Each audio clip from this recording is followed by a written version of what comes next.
Prošle godine urađena je sanacija divlje deponije, što je jako bitno, i ono što se nedaleko i nalazi odavde, preko železnički most preko reke Tamiš, očekujemo i zvanično otvaranje novog železničkog saobraćaja i željno iščekujemo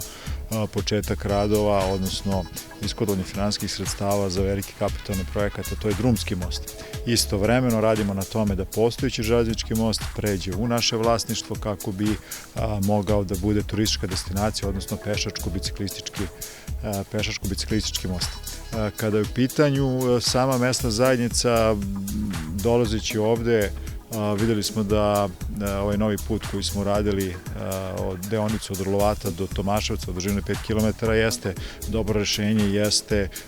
na neki način prevazišao problem uskraćivanja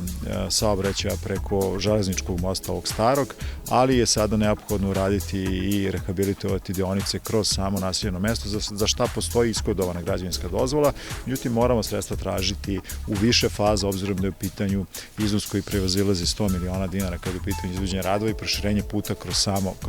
samo naseljeno mesto. Takođe smo posetili školu, osnovnu školu, iako je škola iz 1968. godine škola izrađena, manje više se nalazi u dobrom stanju, međutim ono što treba uraditi urgentno i hitno jeste zamena stolarije, energetska efikasnost je jako bitna. U toj školi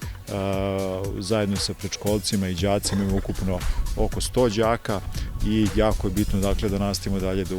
uređujemo. Napravili smo dogovor sa novom direktorkom da zajedničkim sredstvima i ulaganjima pokušamo da i od viših nivoa vlasti konkurišemo i da fazno rešimo taj i takav problem koji postoji u gotovo svakom objektu, ali naravno i u ovom objektu kada je u pitanju javna namera, odnosno škola. I kao po običaju